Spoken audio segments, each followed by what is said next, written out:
Welcome to the Creative Plan Podcast Network.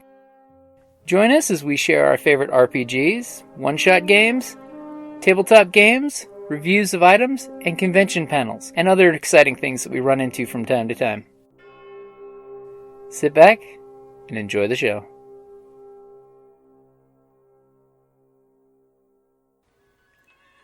Hi, this is Kelly, aka Trixie from Ragnarok and Roll, a Sign to Ragnarok story, and Tilda Wimblewick from D&D Journey of the 5th Edition.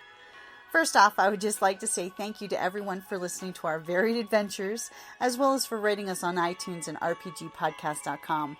If you haven't rated us yet, we would greatly appreciate it if you could.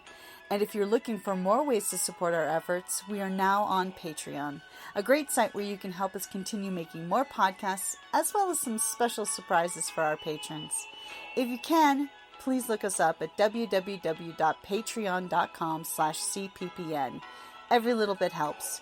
And again, thank you for listening.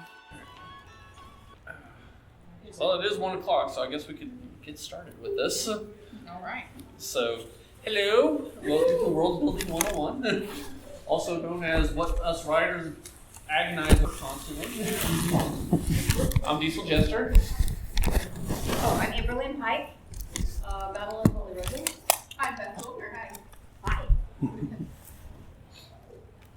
Oh, I guess I'm. We're all learning. Okay, I guess I'm in charge of this. Right. Okay, I have the first question. Is that like the name on your birth certificate? No, it's not. Oh, dang it. I really wanted you to say yes. Yeah, it would have Well, been. why did you tell us what you write? That would well, like my mom likes to say, smut. But I do the Jaegers of the Consortium series and the Fallen Stars series. I have the first book of each of my series up here on display, and so I essentially had to create 2 separate universes to make them both unique and interesting enough so that people would actually consider buying my books. I've been doing this Wild West Con since Wild West 5. So yeah, it's like I just started with just this book and this haversack. So is it actually smut? I say that. Yes, it is. Because I have a friend who writes adult fantasy, and he has started writing fantasy smut. And I hope nobody minds. I think that's a great word. It just means very spicy romance, and there's a spectrum there. And he asked me, he's like, can I get away with using my name? Is there an audience? And I told him that I thought that it would be very difficult to push under a male name. But that's apparently what you do.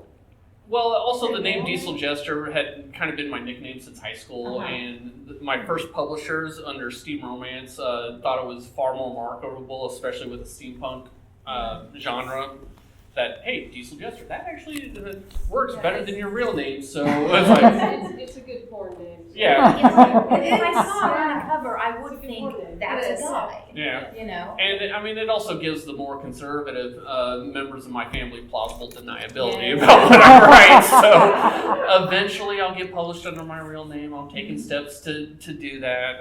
I got some submissions out there, so here, knock on wood. I think that's cool. So, but, and your book is? Oh, my name is Aprilynne Pike. I am the author of 14 YA novels and a picture book, which is actually the picture book that I'm promoting here at the con because it is a comic style steampunk children's book, graphic novel. It made the rounds in New York, and then we put it out on our own because they were like, it's too long to be a children's book and it's too short to be a graphic novel, and I'm like, but it's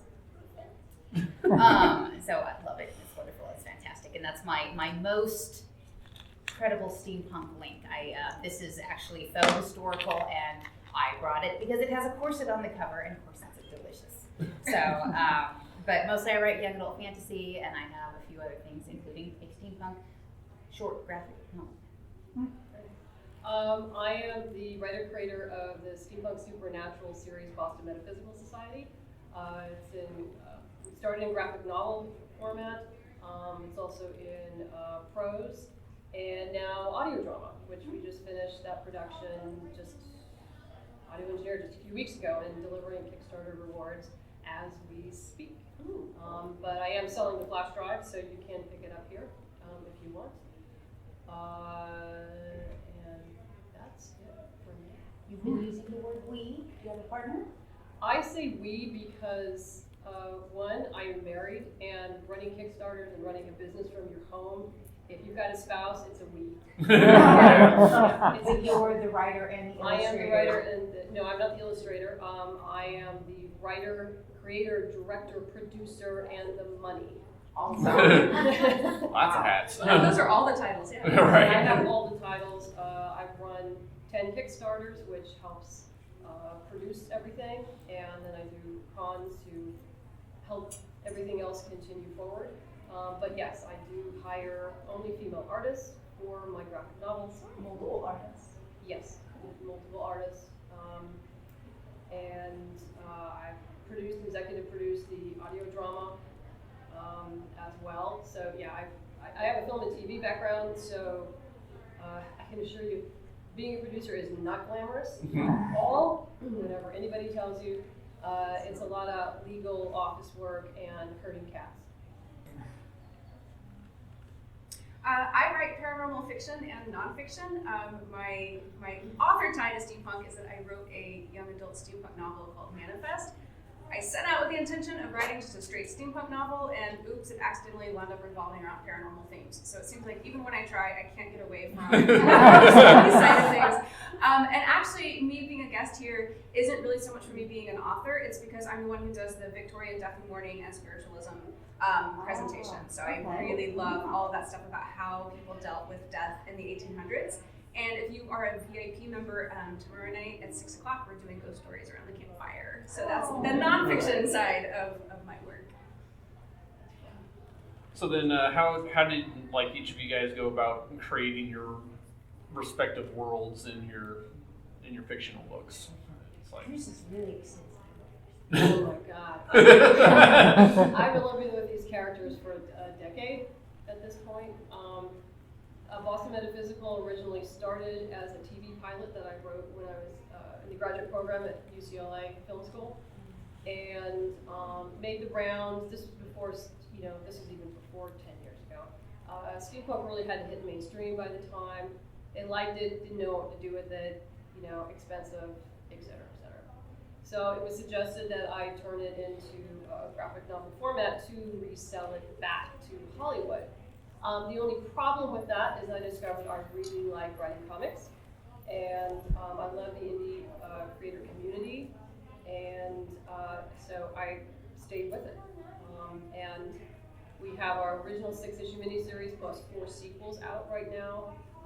I've also was hired recently to write a story for Lady Mechanica, for those who know Lady Mechanica and Joe Benitez. Looking forward to that.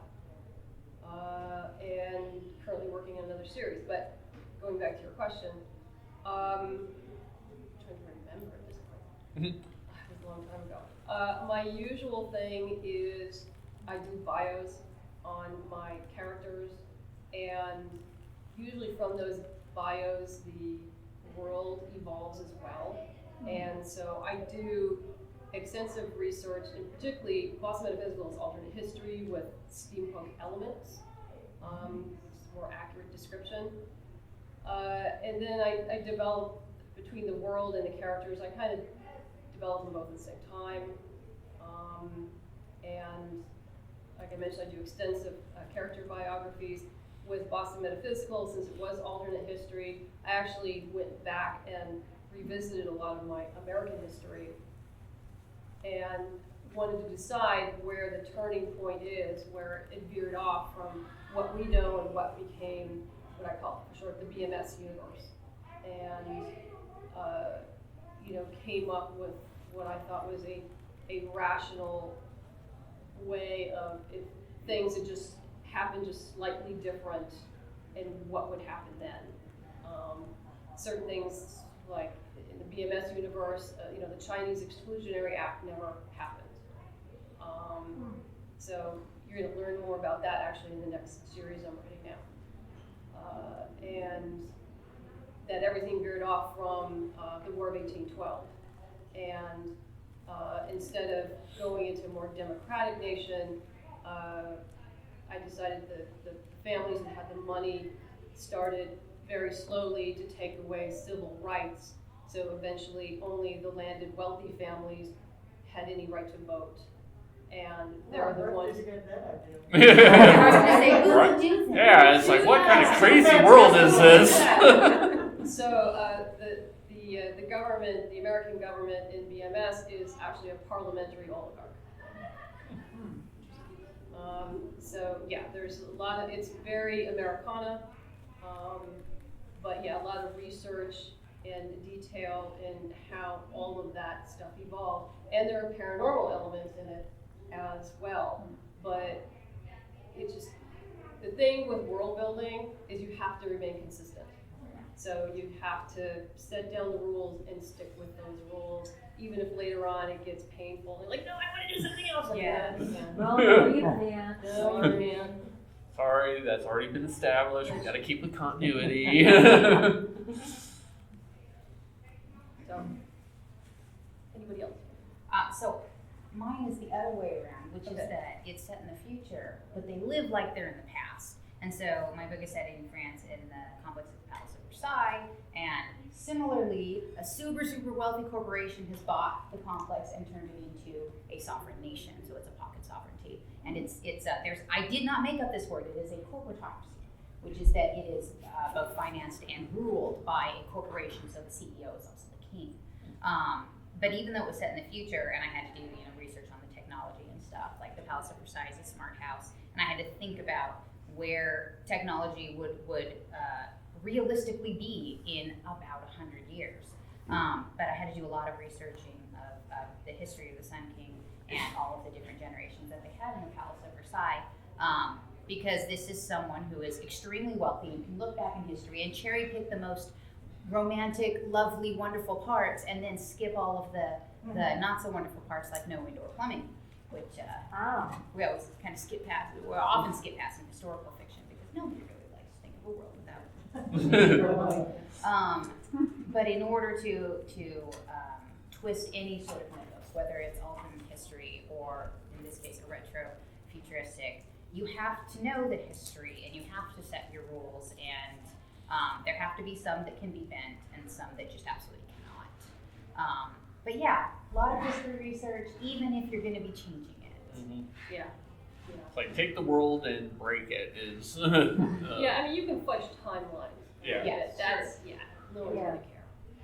Someone will care. Yeah. It doesn't matter what you You write. can ignore Someone them. will be You can angry. ignore them. Yes, we give you permission to ignore that one person who's never happy. Yeah, I kind of did that with the Jaeger series. I went back far enough because it's like, I want airships, but I want it to be plausible.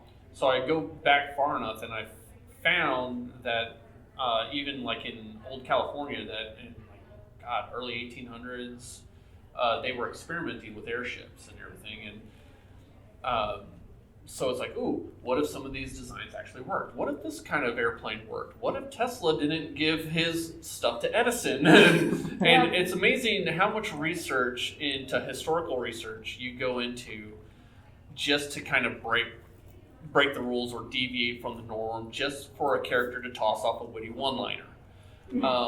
In my third book of Messenger, because I had this question, it's like, okay, well, your timeline diverges at the Great War.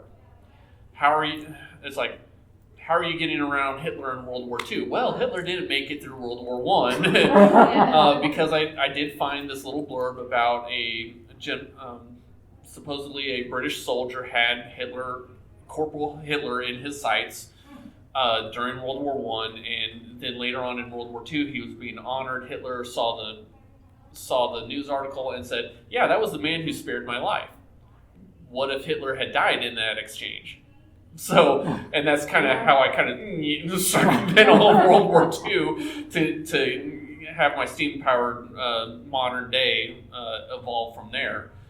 Well, and you bring up a really interesting point. There are so many parts of our history that literally the path of our history changes based on one genius innovator. Mm-hmm. Yeah. And if you make up another one who gets plans early, or you take one away, then you all of a sudden you have a realistic alternate history because you removed one person. Right. We have so many interesting pivotal characters in Oh yeah, absolutely. And it's like Good and bad. and it's like if one person did something different at this point in time, I mean, you could, in a way, map out a bit, to a certain extent, of how history could have changed at that point in time. And that goes a lot into world building, again, especially if you're going into the more historical fiction and everything. David Lee Summers, who I'm sharing a booth with, does the same thing with his Weird West and everything. If the Russians knew that there was oil in Alaska, and if they knew how important oil would be, and then they, like, ornithopters actually worked. Yeah. So that's where his whole Owl Riders series came into being. And I'm like going, wow, that's actually a pretty interesting left turn right there in the 1850s.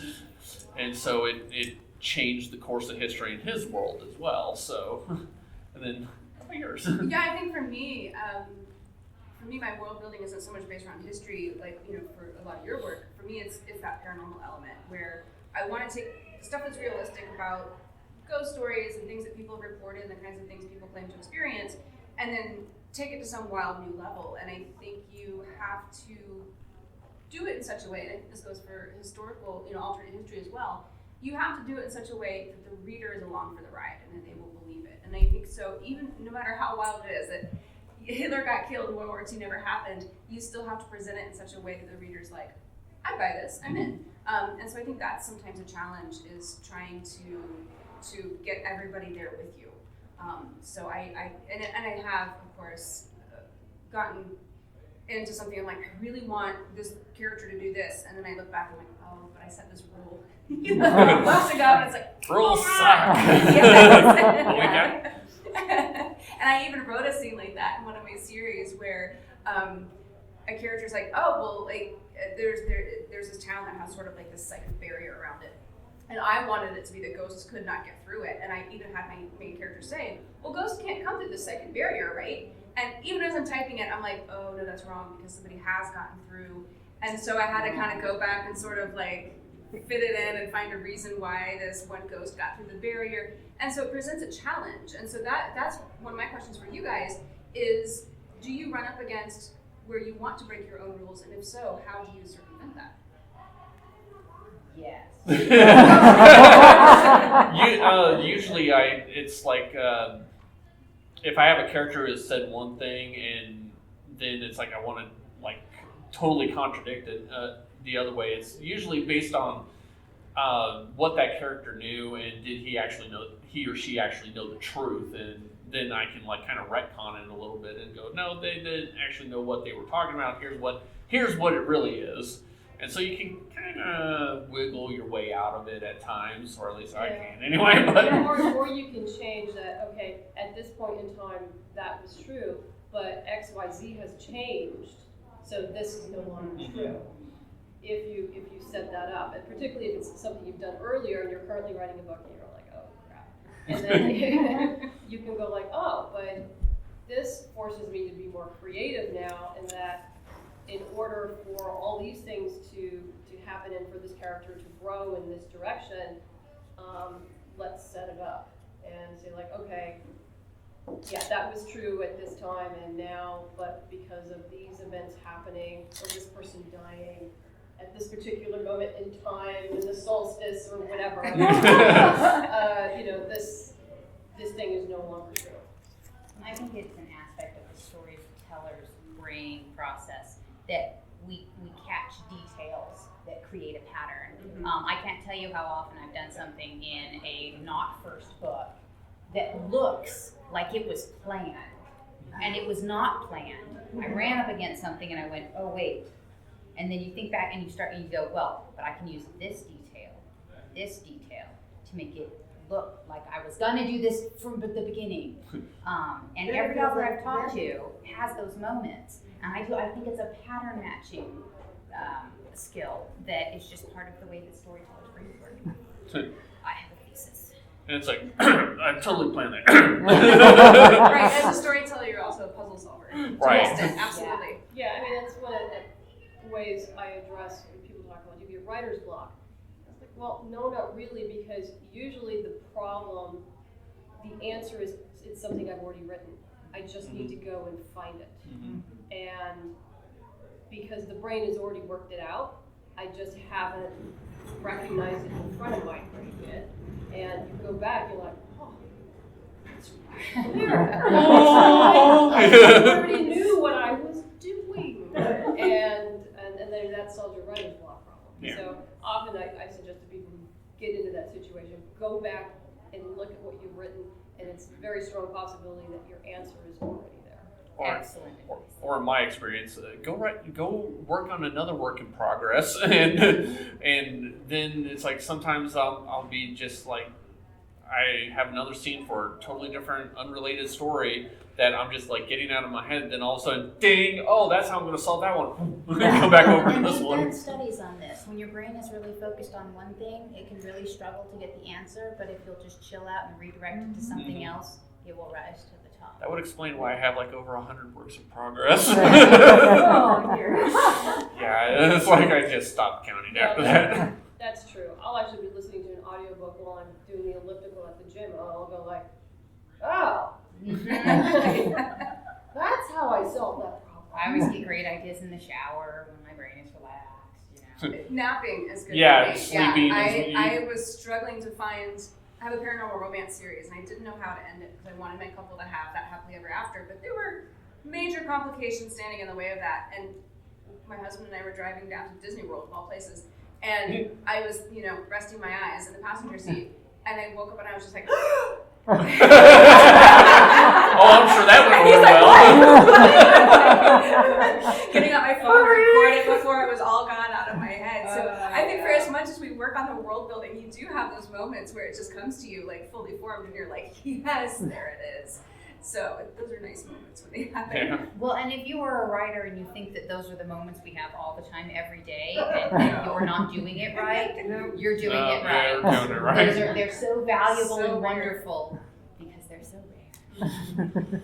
So, bare bones world building, like starting your respective worlds from scratch, how did you guys start it up? Well, I think I mentioned biographies.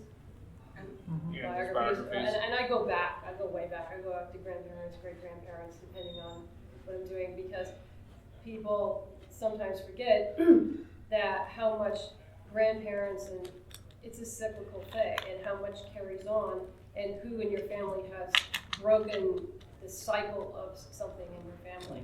And I'm not necessarily talking about trauma, little things like my grandmother was a coupon flipper. My mother was a coupon clipper.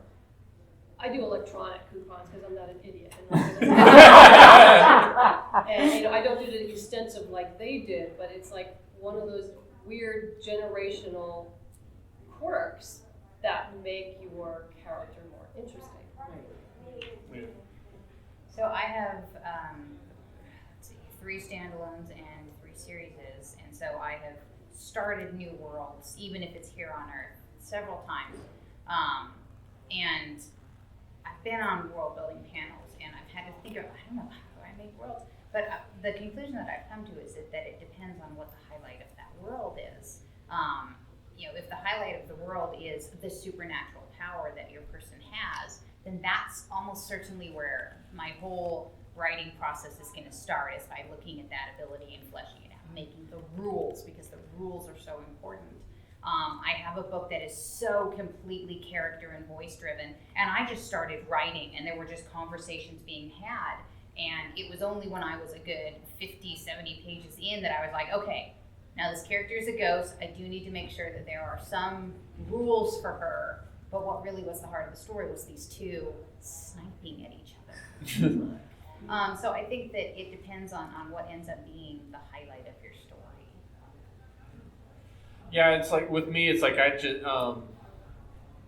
kind of start with the general idea of, like with the Fallen Star series, it's like I just wanted a Spartacus in space. So I kind of just started with that, and then it's like, okay, so how am I going to get that? Okay, let's do 2 warring nations that are completely different from each other, and so it's just little ideas building up on top of the other while I'm writing scenes out, and I'm what some people call like a shotgun rider or a pantser rider. It's like I ride by the seat of my pants essentially. And The first time I heard that phrase, I was like. So yeah. every time I use it in a panel, especially if there are like teenagers in the audience, I'm like, and that means fly by the seat of your pants. Right, and it's like I was so disclaimer. confused. Yeah. Please go ahead. So it's like I'll bounce around, do different scenes. Rarely start at the start of a book, and then just go from there. In my steampunk series, it was like, okay, I started off trying to do a modern romance. Yeah, right. That didn't work because there were a lot of elements when my wife, who's probably my biggest critic, goes, it's like, that doesn't work out. Why are they doing that? Why would they be doing that? Why would they be doing that? All fair questions. And of course, me being the writer, I'm like hitting my head on the table and like going, it's like, oh, why do I even bother telling you my ideas? But I mean, it was for the better. I then tried fantasy. I tried science fiction with it, and what I wanted to do with the society of being a more Victorian society on American soil and all that stuff, it just really wasn't working. And someone just goes, try steampunk. Well, it's steampunk. And so I then, but then the rules of what I wanted to do in this world all of a sudden fit because I could play around with steampunk a little bit more. Some elements are true, some elements of totally made up BS. And it ended up coming together in the form of this book. And so the rest, as they say, is history. But I mean, a lot of it was just like built along the way of little pieces building on little pieces until all of a sudden you have to have your world. So, and don't be afraid to like toss out elements that don't work, put elements in that do work, and try not to showcase the entire world all at once. That was one of the biggest problems I ran into early on in my writing. It's like I had this grand, epic fantasy world. I want to show the whole thing off, and then trying to start a story in that, I was like going, where do I go? Where do I start? So I figure starting small and then expanding the world from there works better. But your mileage may vary. And there's nothing wrong with writing bits and pieces to get them worked out that are just for you, that are never going to be in the book. And always keep a cutting room file, as I call it. It's like pieces of your story that might not work for this story might fit into a different story. So it's like I always encourage people. It's like, don't delete what you wrote. Just cut it, save it to another file, keep it there for future use, because you never know when that might come in handy. And that also helps because it's hard to delete something or cut something out of your manuscript, especially if you really love it. Like, it's a great scene, but it just doesn't fit with the flow of the story. And it's a little painful when you're having to cut that out. So it's saving it makes it sting a little bit less. It's Yeah. like, well, maybe someday this is going to find a home somewhere. So And see, I'm the opposite. I'm like, delete relentlessly. You'll write it better the second time. But it is hard for people. And yeah. if the difference between cutting a part out of your book that needs to not be there and not doing it is saving it, save it. That's fine. Nothing wrong with that at all. And I always sorry. No, actually, saving is a good idea. I do that as well. Not necessarily that I'm going to use that exact same thing, but there may be a core idea that you want to go back to in something later. So it's not, you didn't kill it. And if nothing else, you can share it with your readers. Like, here's a deleted scene that nobody else gets to see. Exclusive on Patreon. Exactly. Never let it go to waste. Yeah, I do that a lot. It's like I use my Patreon shamelessly for works in progress and get feedback from my subscribers. And you should be shameless. There's no shame in it. Yeah. And it's like, and I let them have their say, because by this point in time, I mean, they kind of know what my writing style is, and they're like going, yeah, no, that doesn't work, or hey, yeah, that's really good, or hey, try this or something. And so a lot of my Patreons now get into my acknowledgments page, and wink, wink, go subscribe.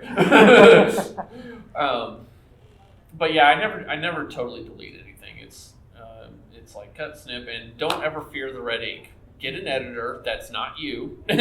Don't fear the red ink. Some of the best advice I ever got from Lauren Coleman, who's an author of several BattleTech books. don't fear the red ink. The editors are there to help you. You might disagree with it. You might, and they might want to totally change something. Sometimes it's good to fight with them, but most of the time, you do need to get an editor who doesn't understand your genre. Yeah. Absolutely. And who is not you. Absolutely. It's like I don't edit my own stuff. I keep it as a rule. So.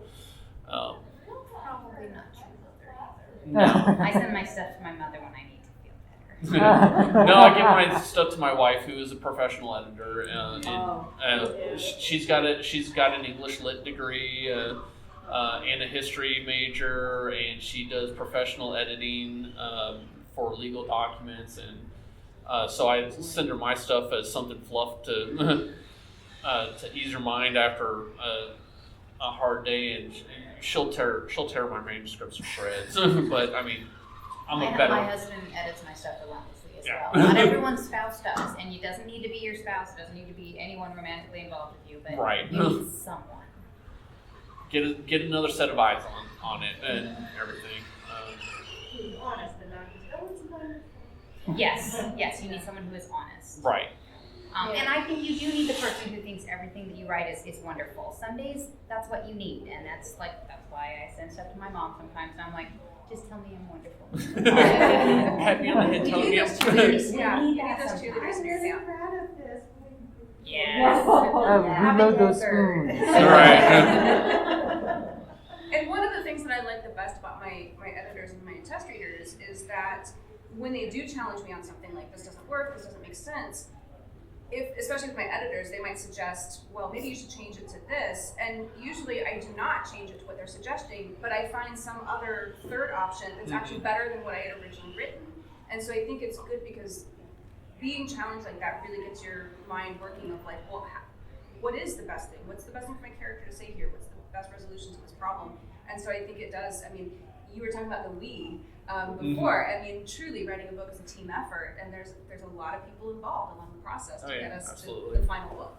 Yeah, I have an editor who's brilliant at finding those, this isn't working, and just absolutely terrible at suggesting alternatives. Yeah, but she's right. That's not working, and then I need to come up with an alternative.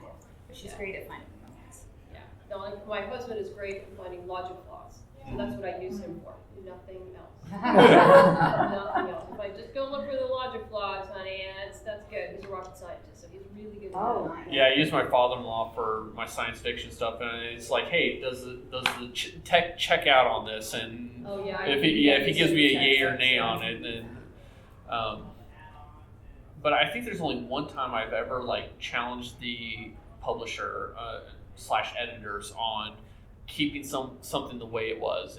In my first book, in Shadow here, the heroine's mother-in-law is this harpy of a witch, and just is constantly downgrading her and doing the sickly sweet to everybody else, but constantly getting on her case and just being mean and cruel and everything. And my publishers wanted me to change her. I said no. I was like, no, she stays as is. They're like, no, we really want you to change this. Nobody is this cruel. I said, let me give you my grandmother's phone number. In 15 minutes, you'll be apologizing. And they go, oh, damn. To test this theory, I gave the book to my cousins, and I said, just read from here to the end of the chapter. Their jaws dropped. They're going, oh, my God, you put grandma in here.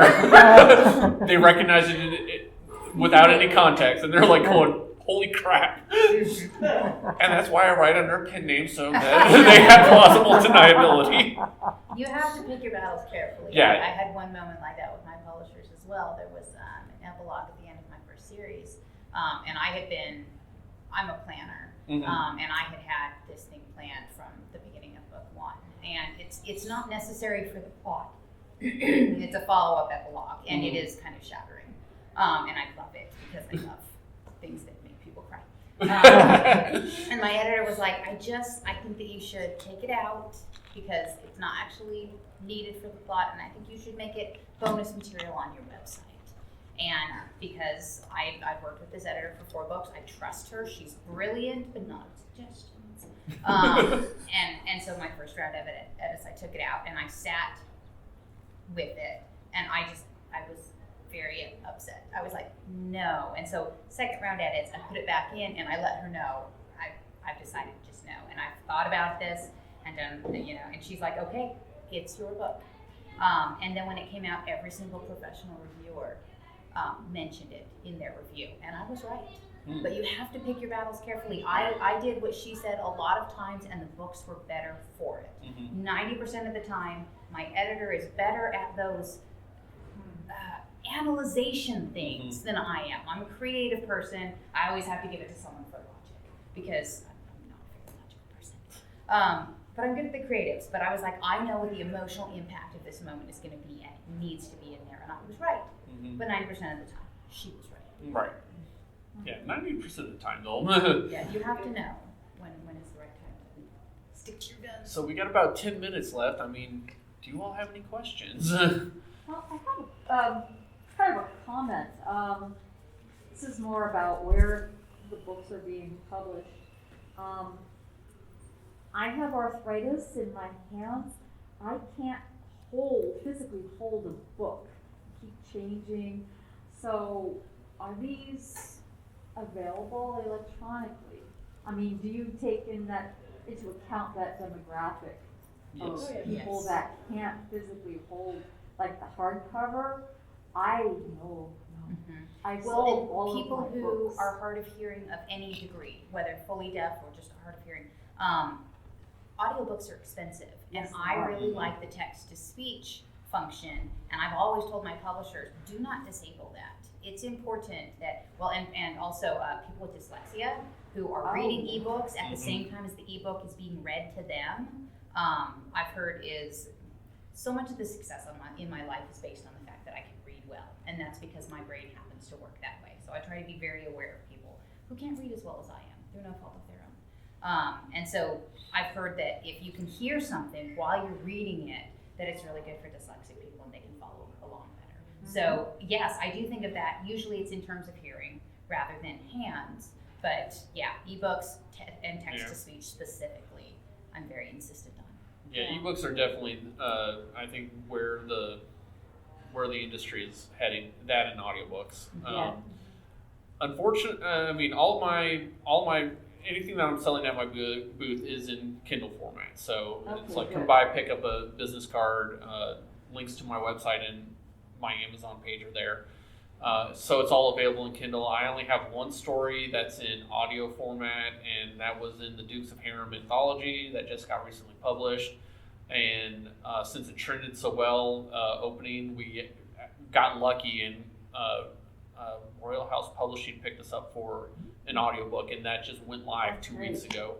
So it's like, yeah, I now have a story in audiobook. I'm so happy. But yeah, I mean, getting anything out on Audible is very expensive because you're paying for the producer, you're paying for the voice actors, production, and everything else, and the script, and make sure you die. Right. So if you don't have the money to put up for it, I mean, Shadow's been sitting on ACX for years now with nobody wanting to do it. So it's like, I don't have the money to front for it myself because I don't make that much money off of my books. Are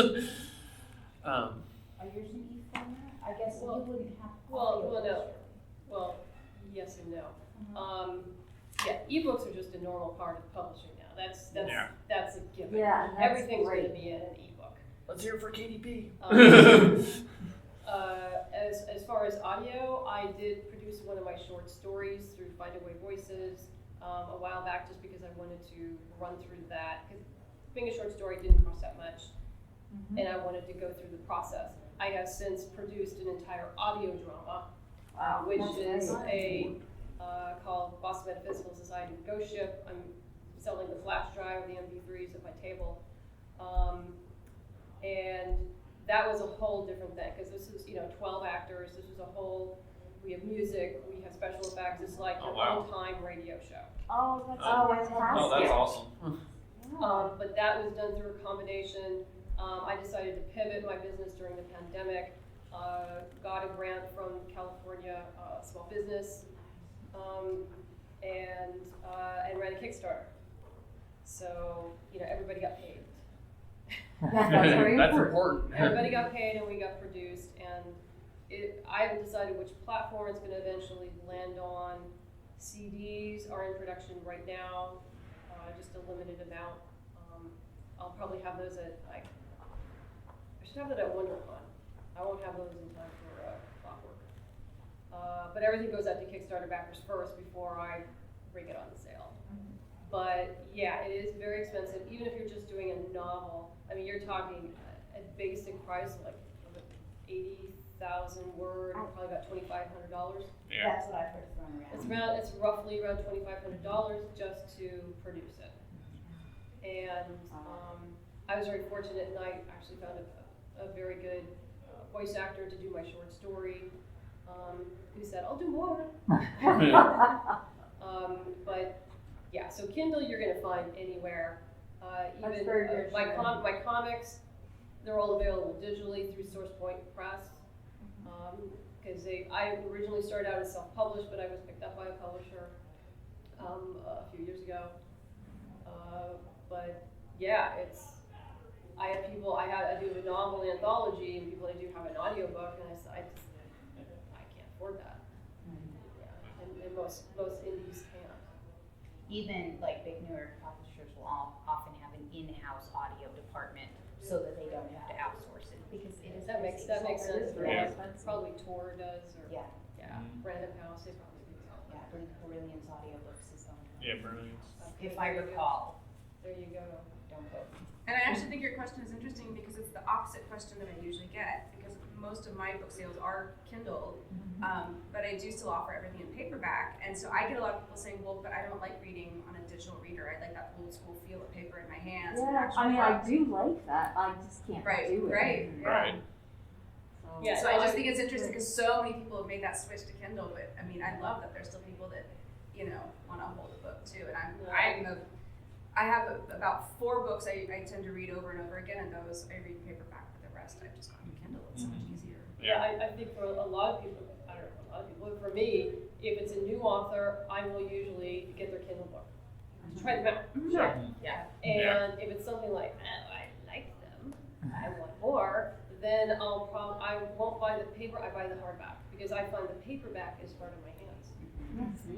It's like, but the hardback I can because it'll set better. Right. At least for me, everyone's different. Yeah, And and it does. It's the holding it open, and it doesn't always fall open if it's a new one. If it's a new one, but yeah, the Yeah. paperback ones are even harder. They You are. really have to use some force Yeah. if you have Yes. arthritis or something.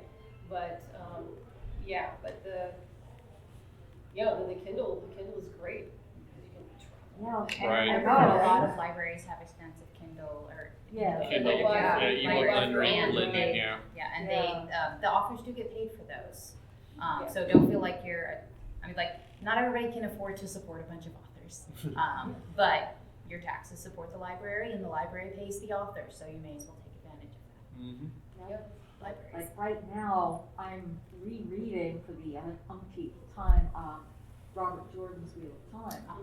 And I used to have them all in physical hardcover, but then it just became, arthritis got worse and everything. So now I'm buying them one by one. And that's a on my lot of Kindle. pages to turn. Yeah, right. It sure is. And if you're towards the end of one book and you want to have the other one with you to start it, that's a lot of books. Oh, 10 yeah. pounds of books. Yeah. It's like 10 pounds. Yeah, nowadays I get a majority of my books on Kindle, Yeah. and the only things that I ever get in physical paperback anymore is definitely the BattleTech series, because I've been collecting those since 1980s. Wow. And usually indie authors from conventions like this one. So in fact, there's a debut author, her name is Mona, right next to our booth. She's selling her very first book, so it's like I bought a copy of her book because I remember how that was. Just being there, going, it's my only book, please buy it. So As a grown-up little nerd, yeah, right.